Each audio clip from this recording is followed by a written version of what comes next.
बिस्मिल्लाहिर्रहमानिर्रहीम। ये जो एफएससी के प्रैक्टिकल्स हैं उसमें पार्ट 1 के प्रैक्टिकल्स में सिंपल पेंडुलम के 3 एक्सपेरिमेंट हैं। उनमें से तो एक एक्सपेरिमेंट आता है और वो 3 एक्सपेरिमेंट हैं। उसमें पहला एक्सपेरिमेंट आपको स्क्रीन पर नज़र आ रहा होगा कि वेरीफाई करें कि सिंपल पेंडुलम का जो टाइम पीरियड है वो मैथ पर डिपेंड नहीं करता। Verify that the time period of a simple pendulum is independent of the math.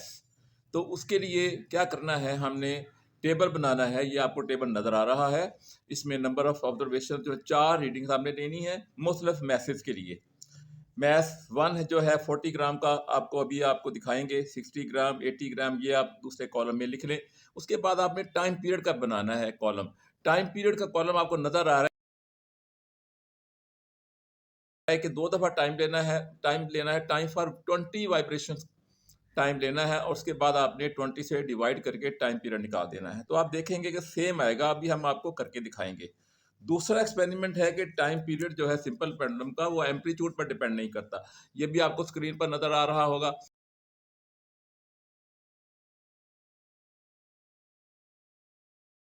तो इसमें आपने मैथ की जगह पर एम्पलीट्यूड लिख देने हैं। एक एम्पलीट्यूड आप लिख दें 4 सेंटीमीटर, दूसरा 6 सेंटीमीटर, फिर 8 सेंटीमीटर और फिर 10 सेंटीमीटर।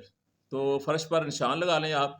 तो उसका भी आपने इसी तरह से टाइम पीरियड मालूम करना है। तीसरा जो एक्सपेरिमेंट है वो है कि टाइम पीरियड जो सिंपल पेंडुलम का है वो लेंथ के स्क्वायर रूट पर डिपेंड करता है। Time period of simple pendulum is directly proportional to the square root of length. तो इसको हम ये भी कह सकते हैं कि T over square root of length of simple pendulum is equal to constant. तो ये भी हमने साबित करना है। इसके लिए हम लेंथ जो है वो चेंज करेंगे, और चेंज करके तो उनका हम टाइम पीरियड निकालेंगे तो वो मुख्तलिफ आएगा। लेकिन जो रेशो है टाइम पीरियड की और स्क्वायर रूट ऑफ लेंथ की वो सेम आएगी। वो हमने सेम दिखानी है। ये भी आपको टेबल नज़र आ रहा होगा। तो इसमें जो एक्सपेरिमेंट करेंगे तो हमने कौन कौन सी चीज़ें आपको करके दिखानी है। सबसे पहले बॉब का जो डायामीटर है वर्नियर कैलिपर के जरिए वो मालूम करके दिखाना है, वो कैसे करते हैं। उसके बाद हमने आपको लेंथ मालूम करके बतानी है कि लेंथ कैसे मालूम करते हैं सिंपल पेंडुलम की। उसके बाद तीसरी चीज़ जो है वो टाइम पीरियड आपको मालूम करके दिखाना है। तो ये चीज़ें आप मालूम कर लेंगे तो तीनों एक्सपेरिमेंट कर लेंगे। तो चलिए सबसे पहले हम डायामीटर मालूम करते हैं। बॉब का जो बॉब आप इस्तेमाल करते हैं सिंपल पेंडुलम में, उसका डायामीटर जो है वो हम मालूम करके दिखाते हैं सिंपल पेंडुलम से। ये डायरेक्ट मेथड से करेंगे, हम कोई कैलकुलेशंस नहीं करेंगे, डायरेक्ट मेथड से करेंगे। डायरेक्ट मेथड से करना भी आप इसमें सीख जाएंगे। चलिए हम करते हैं डायामीटर मालूम वर्नियर कैलिपर से।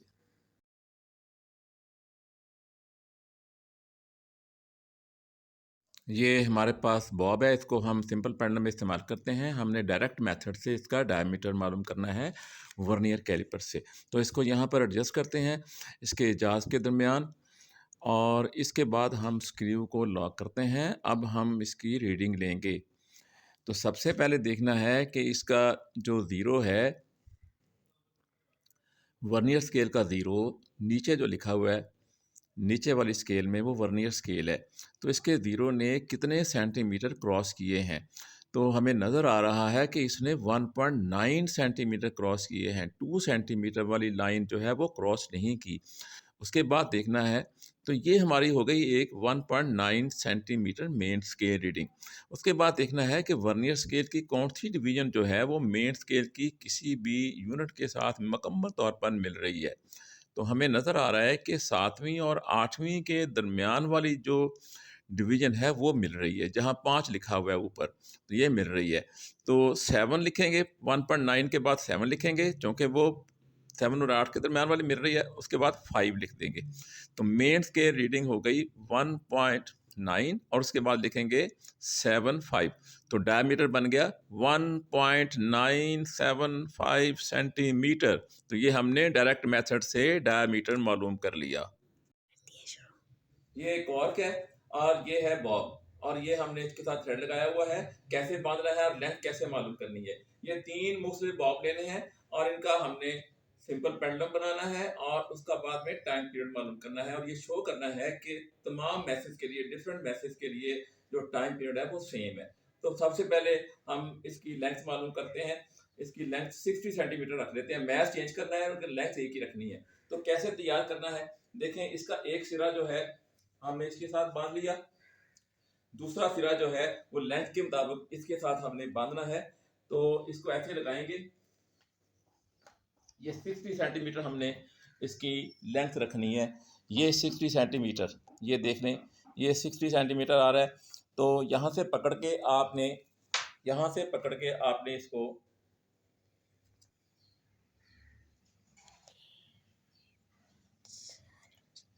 ये इसमें लपेट लेना है। ये एक तरफ कट लगा होगा इसके, तो इसको आपने लपेट के, तो ये हो गया 60 सेंटीमीटर। चेक कर लेते हैं। ये देखें लेंथ जो है वो 60 सेंटीमीटर, ये 60 सेंटीमीटर होगी। ये 60 सेंटीमीटर, ये देख लें 60 सेंटीमीटर की लेंथ आ रही है। इसी तरह हमने दूसरे भी तैयार करने हैं। ये दो और हैं, ये बड़ा मैस है, ये भी मैस है। ये 3 डिफरेंट मैसेज हैं। तो इनके लिए हमने टाइम पीरियड मालूम करना है। तो आइए करते हैं। ये हमारे पास स्टैंड है, इसके साथ हमने बांध लेना है, टाई अप कर देना है, और उसके बाद हमने टाइम पीरियड मालूम करना है। ये वाइब्रेट कर रहा है, तो हम स्टॉप वॉच चलाएंगे। तो इसको इस तरह से हमने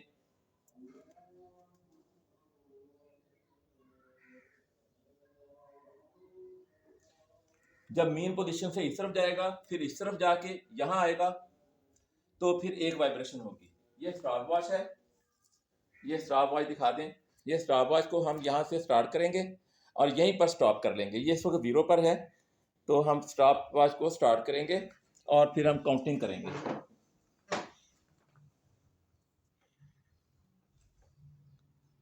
ये इसका एम्पलीट्यूड ज़रा हम कम ही रखते हैं। ये यहाँ से हम स्टार्ट करेंगे और फिर काउंटिंग शुरू कर देंगे। 1 2 3 4 5 6 7 8 9 10 11 12 13 14 15 16 17 18 19 20। ये देखें टाइम आया 30.78 सेकेंड। ये हम यहाँ पर लिख लेंगे। ये 40 ग्राम का जो मैथ है, मैथ नंबर 1, तो यहाँ हम लिख लेंगे 30.78 की बजाय हम 8 ही लिख लेते हैं, राउंड ऑफ कर लेते हैं 13.8। इसी तरह हम बाकी मैसेज के लिए भी टाइम ले लेंगे तो वो भी इतना ही आएगा। तो आप थोड़े से डिफरेंस के साथ यहाँ लिख लीजिए 30.7, 30.9, 30.8। तो इस तरह करके दूसरी दफ़ा भी इतना ही आएगा। ये आपने इस तरह से लिख लेना है।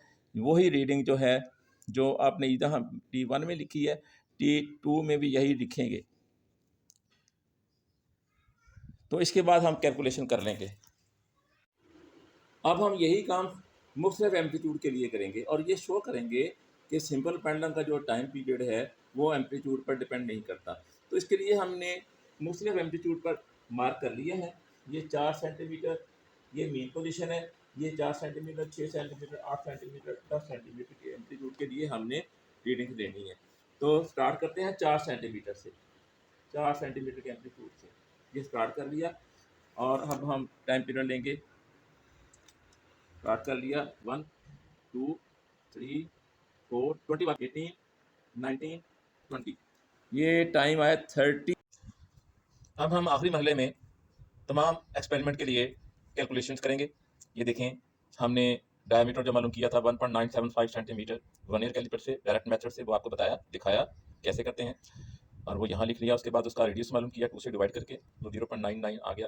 तो लेंथ कुल हो गई 60.99। थ्रेड की ये लेंथ है 60 सेंटीमीटर। और इस तरह से हमने मुख्तलिफ मैथड्स के लिए आपके सामने वो टाइम पीरियड लिया, टाइम दिया 20 वाइब्रेशंस के लिए। 20 वाइब्रेशंस के लिए क्वाद के मुताबिक लेते हैं, 30 वाइब्रेशन नहीं लेते, 20 वाइब्रेशंस के लिए। और ये मीन ले लिया और उसके बाद देखा कि टाइम पीरियड सबके लिए सेम आता है डिवाइड करके। उसके बाद आपने रिजल्ट लिखना है। The table shows that the time period is independent of math. ये आपका एक्सपेरिमेंट मुकम्मल हो गया। इसी तरह से आपने करना है। ये बहुत कम टाइम में इंशाल्लाह आपका हो जाएगा। ये नोट कर लें आप जूम करके, स्लो करके, आप उसको स्टैटिक करके आप इसको नोट कर लीजिए अच्छी तरह, और अच्छी तरह तैयारी कीजिए। दूसरा एक्सपेरिमेंट था time period is independent of amplitude. बाकी सारा काम ऐसे ही करना है, यहाँ सिर्फ एम्पलीट्यूड चेंज करना है। एम्पलीट्यूड चेंज करने से भी टाइम पीरियड सेम रहेगा, यही आपने शो करना है। तीसरा जो एक्सपेरिमेंट है वो ये है कि लेंथ बढ़ाने से टाइम पीरियड जो है वो बढ़ता है। ये देखें, लेंथ जो है वो हम रख रहे हैं 60, 70, 10-10 के फ़र्क के साथ, और उसमें हम रेडियस ऐड करके, तो ये लेंथ आ रही है। फिर हमने अगला कानून बनाना है, लेंथ का स्क्वायर रूट ले लेना है। तमाम के लिए जो टाइम आएगा वो हमने अभी नोट किया है, जिस तरीके से आपको बताया उसी तरीके से हमने नोट किया टाइम पीरियड। तो ये टाइम पीरियड जो आता है वो 60.99 के लिए ये टाइम फॉर 20 वाइब्रेशन 31.4 आता है, 70.99 के लिए 34, और इस तरह ये रीडिंग आती हैं। उनका टाइम पीरियड जो है वो इस तरह से बढ़ता जाएगा। लेकिन जब आप टाइम पीरियड को स्क्वायर रूट के साथ डिवाइड करेंगे तो ये वैल्यूज आएंगी 0.20, 0.20, 0.208 आ रही है, 0.21, ये माइनर डिफरेंस है। तो ये देखिए, ये कांस्टेंट वैल्यूज आ रही हैं, तो यही हमने कांस्टेंट शो करना है। The table show that t over square root over l is equal to constant और t proportional to square root of length. तो ये आपका तीनों एक्सपेरिमेंट जो है वो आप इस तरह से करेंगे। हमने एक ही वीडियो में आपको 3 एक्सपेरिमेंट जो है वो करवा दिए, तो इनकी अच्छी तरह तैयारी कीजिए। अल्लाह ताला आपका हामी नासर हो। खुदा हाफिज़।